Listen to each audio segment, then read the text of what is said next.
where shall we begin? Where shall we begin? All right, let's get some of these images up here. We have so much to cover. All right, we have so many dots to connect. And I think we're going to take a look at a couple excerpts from this book, The Protocols of the Learned of Elders of Zion, of the Learned of Elders of Zion, whoever they are. Put some gems in the chat if you can hear me loudly and clearly. Tribe. Copper Goddess in the building, peace and bliss. Now, I had to actually sleep on this, so forgive me for my tardiness, all right? But this is, it's quite a elaborate web, all right? And I want to see, where do we start? Maybe we should start with some reading actually from the elders themselves, all right? And let me put this on the screen so that you can see it. And we're just going to read an excerpt, all right? Because I actually was talking about this on a stream, I believe it was yesterday or last night. And here we see, all right, and this is an excerpt, the symbolic snake of Judaism, all right? Protocol 3 opens with a reference to the symbolic snake of Judaism. In his epilogue of the 1905 edition of the Protocols, Nihilist gives the following interesting account of this symbol. According to the records, all right, and this isn't according to me, folks, all right, and let me just say, all right, I have no ill intentions on the things that we unveil, if you will, here at Hawk School for the Gifted and the Elect, right? Occult America, the hidden, right? I have no animosity, all right, towards any group of people, all right, because there are many who are just under the spell of confusion and illusion, right? They're in a spiritual state of sleep, if you will, and you know, when you're asleep, you don't know your address, and you can't tie your shoes, right? But if you wake up, well, all of these things they come to you almost without thought, right? In some supernatural way, if you will. So it's not my goal to tear down anyone. Now, of course, I am here to tear down the lodge. That is confirmed, all right?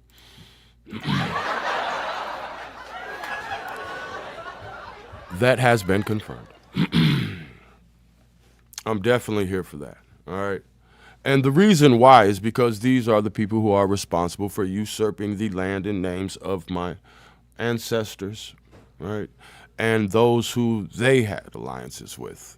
So it's important to me that I bring clarity on this topic, all right? It's almost as if it is ordained for me, all right? Because being an orator is an American Indian tradition and what is the word? Innate skill set. Innate.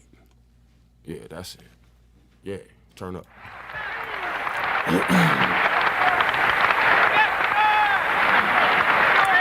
And I'm saying a lot. All right, let me get to the point. I'm not trying to hurt your feelings, nigga. All right?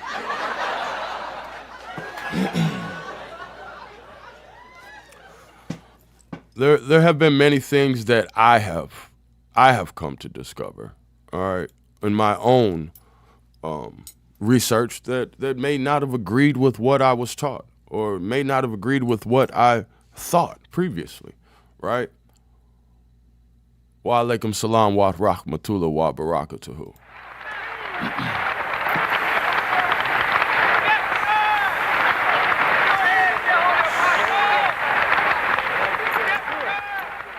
But this is Hawk School for the Gifted and the Elect, all right? And like I tell my children, I give you the cold, hard truth. You know, I'm often blunt with my children, and I believe that's something that they admire in me. I pray and I hope. But I'm blunt with them because, I mean, for one, children don't have time for all the fluff. And second of all, I want them to get an understanding, because if they can get an understanding, then 9 times out of 10, you'll have less disagreement with your children, right? The disagreement comes in you not recognizing that they are a spiritual entity as well, and they have their own experience in this plane of existence, right? And some people tend to treat them like items or property, right, instead of individuals. And because I treat my noble offspring as noble individuals, I always seek to make sure that I make things clear to them. And that is what we do here at Hawk School, maybe on a higher level, all right? This isn't 5th grade we're talking about here. But the process is the same, the intention is the same, and ultimately it is love, right? I saw a church sign once that I'll never forget, and it said, if the truth is hurting, if the truth hurts, if the truth hurts, then it's probably working. So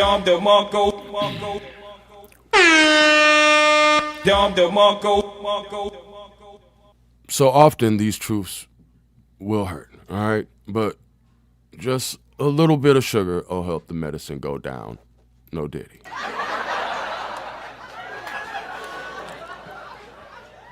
So now that I've been as sweet as possible, right? No pause. Let's get back to the lesson. According to the records of secret Jewish Zionism, Solomon and other Jewish learned men already in 929 BC thought out a scheme in theory for a peaceful conquest of the whole universe by Zion. All right, Solomon and other Jewish learned men. All right, now, and it's very interesting because you can almost connect the dots. You've almost connected the dots, folks. All right, but you're missing a few minor pieces that's going to bring everything together. We've already exposed this, the Knights of Peter Claver and their connection to the Catholic Church, the Jesuits, and we know the Catholic Church, respectfully, is often referred to by some as the synagogue of Satan. Yes, that's right, folks, the synagogue of Satan.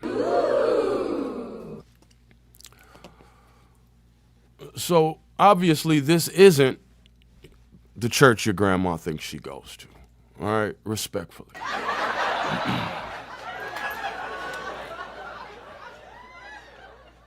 It goes on to read, as history developed, the scheme was worked out in detail and completed by men who were subsequently initiated in this question. These learned men decided by peaceful means to conquer the world for Zion with the slyness of the symbolic snake, whose head had to represent those who have been initiated into the plans of the Jewish administration, and the body of the snake to represent the Jewish people. Let me reread that, all right? Let me reread that before you think it's my words, okay? It said, these learned men decided by peaceful means to conquer the world for Zion with the slyness of the symbolic snake. Now, bear in mind that the goal of the Knights of Columbus, right, was to reclaim the lands of Jerusalem, reclaim the Holy Land, right? Because they never knew we existed. We were terra incognito, lands unknown, according to the quote-unquote Arab map makers, right? Nobody ever told them where we were. And when they found out where we were, well, they realized that this must be the Holy Land, and now, with this in mind, decided to claim it. Now, what you may know or not know is that the great work of the Rosicrucians, the Rosicrucians, their great work consisted of rebuilding the Temple of Solomon, folks. All right, so I don't think you guys are really connecting the dots when I say, hey, I don't know if you Freemason guys know that you're small hats, all right? But your main objective is to rebuild a Jewish temple, all right? I don't know if you know it, but the word's gotten out, all right?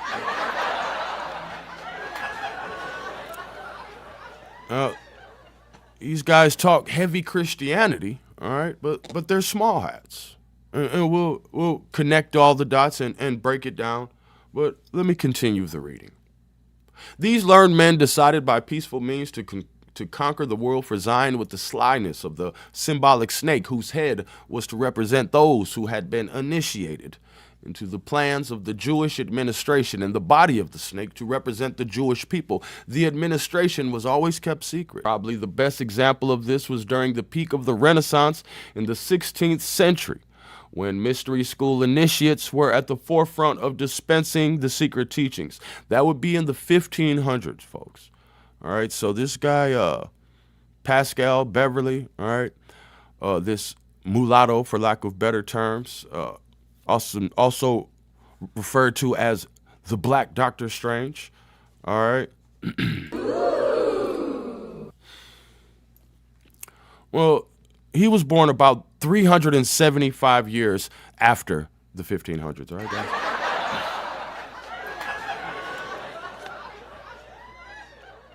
So this isn't some new thing. I digress. Our old friend Dr. John Dee and Francis Bacon, diplomat, philosopher, and quote-unquote father of the scientific method. Now, we know that the scientific method, of course, was created by a so-called Arab, but we're not here to talk about that today. We'll go ahead and let them lay claim to the greatness of the Americas. Prominent along with Ben Jonson and Christopher Marlowe, Bacon was a Grand Master of the Rosicrucian order. All right, Francis Bacon was a Grand Master of the Rosicrucian order. He was assigned the fictitious name of Christian Rosenkreutz, meaning a Christian of the Rosy Cross. Peter Dawkins, in his extensive writing and research on Francis Bacon, builds a convincing case that Shakespeare plays are actually the work of Bacon. We're not going to get too far down that rabbit hole. Let's bring it up to speed. All right, here's Pascal. All right, and these Moorish guys. All right, another group of small hats idolize this man. All right, Pascal Beverly Randolph, according to Herald's College of England, Dr. Randolph's mother was of Moorish descent, according to A.E. Waite, establishing the earliest known Rosicrucian order in the United States. All right.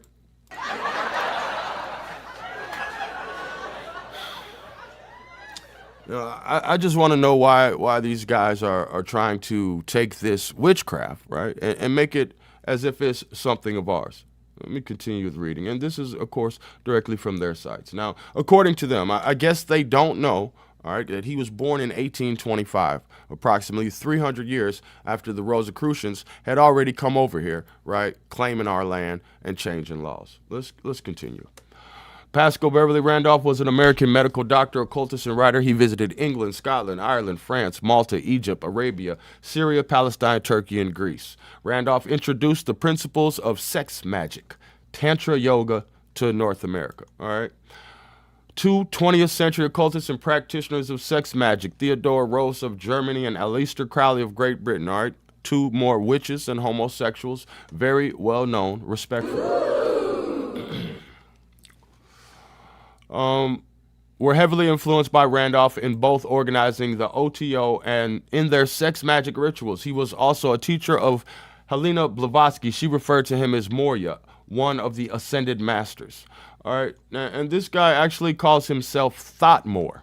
All right, Thotmor, Thotmore. Right? We will get back to Thotmore. All right, but we're just showing and proving that that's a lie. All right. Why are these guys lying? All right. Why are these guys lying?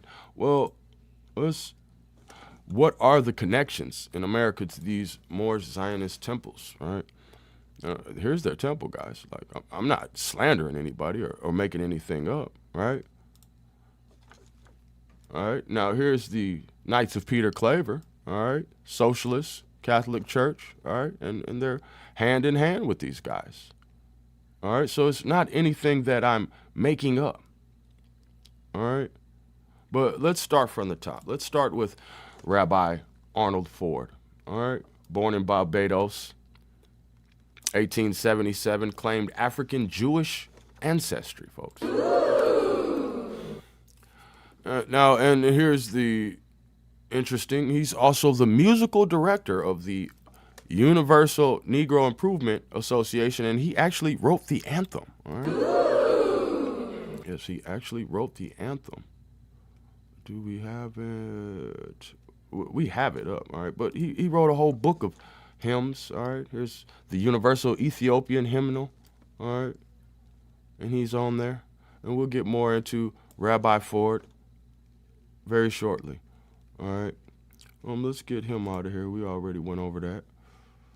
But these guys aren't who they appear to be, all right? Do we have more images of? Yeah, here he is. This is the one. All right.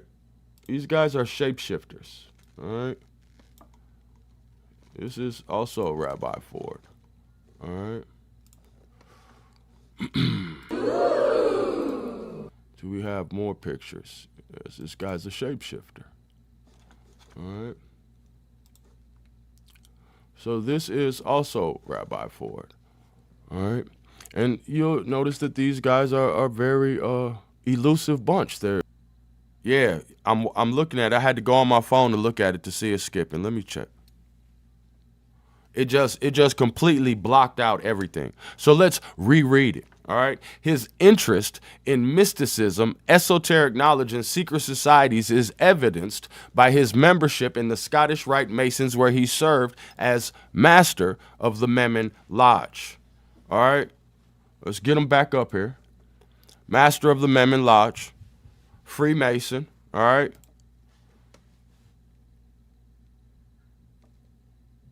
Put some gems in the chat if you could hear. Yeah, bro, how do it freeze, bro? Like, come on, bro, with this bullshit. Is it because I got this picture? Is it because I got this picture, right? With all these Knights of Peter Claver sitting up here with these Moors and small hats and Egyptologists and all types of witches and warlocks. Is that what this is about? I wonder what is the emergency. I hear shots! Okay, ma'am, calm down. What kind of shots? Subscribe to the Unconquered Tribe. You are now live with the incredible host. Wow, this Indian is Hope TV. School for the Gifted and the Elect. Is that what this is about? They try to, let's go back a little bit, all right? Because they don't want you to know about good old Rabbi Ford, all right? We're going to bring it back. Black nationalists, all right? Emigrationists, born in Barbados, the son of Edward Ford and Elizabeth August Braithwaite, all right? He asserted his father's ancestry could be traced to Yoruba tribe of Nigeria and his mother to the Mendi tribe of Sierra Leone. According to his family's oral history, their heritage extended back to one of the priestly families of the ancient Israelites. And in Barbados, his family maintained customs and traditions that identified them with Judaism. Now, of course, his father was a policeman who had a reputation as a fiery preacher at the Methodist Church. Wait, what? Where Arnold was baptized. Yet it is not known if Edward's teachings espoused traditional Methodist beliefs or if it urged the embrace of Judaism that his son would later advocate. Well, we don't know what's going on either, right? Well, I mean, if you have an oral history of being an Israelite, then what are you doing at the Baptist church?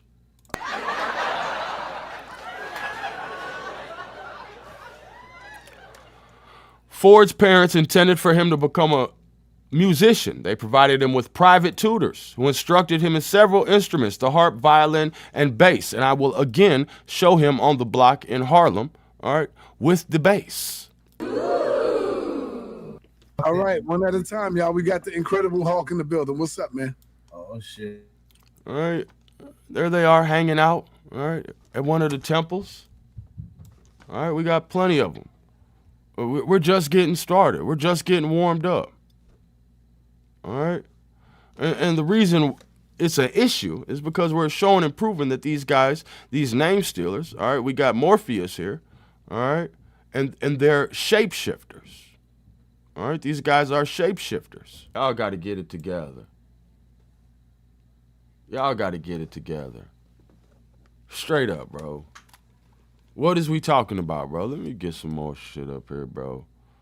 Let me see where my time at, bro. Where we at on time? All right? Because these niggas done formed a whole Jewish army against you. All right? a whole army against you. Just the rabbi, we done read enough about the rabbi. We exposed him enough, all right? That's the birthday flyer, all right? The Knights of Peter Claver, all right? Now, we know that they're conversos, all right? We know that the new small hats will become the Catholics, right? These to rebuild this lodge. It says the Knights of Peter Claver are named for St. Peter Claver, a Jesuit priest. St. Peter Claver was born in Spain, folks, all right? So there we see the Iberian Sephardic conversos, all right? We see the whole connection is being made in this video. The objectives of the organization stem from the work of St. Peter Claver. These include promoting civic and social justice. Well, don't forget about the Zionist army, all right? Are they going to leave that out? Are they going to leave out the Black Cross and the Zionist Legion? Are they just going to leave that out? The Knights carry out their mission through several divisions, including the Ladies Auxiliary, the Junior Division, Junior Daughters, the Fourth Degree Knights, the Fourth Degree Ladies of Grace. The Knights also publish a semi-annual newsletter called the Claverite. All right, so now you understand where you get Garvites from. All right, the order is now headquartered in New Orleans, Louisiana, and has over 100,000 active members. They also support a scholarship program at Xavier University, the only historically black Catholic university in the United States.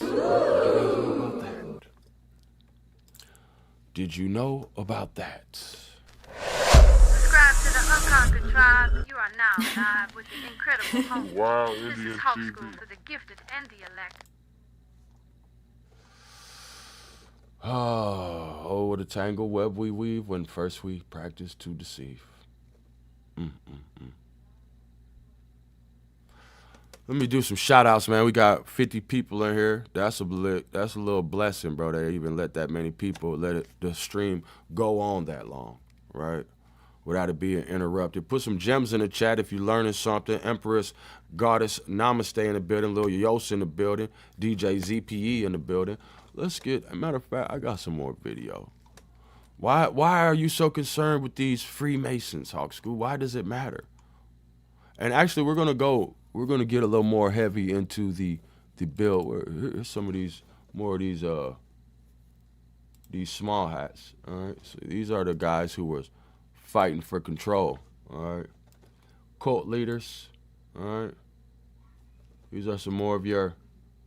Here's another one. This nigga look like he got down DJ Academic's granddaddy over here. All right.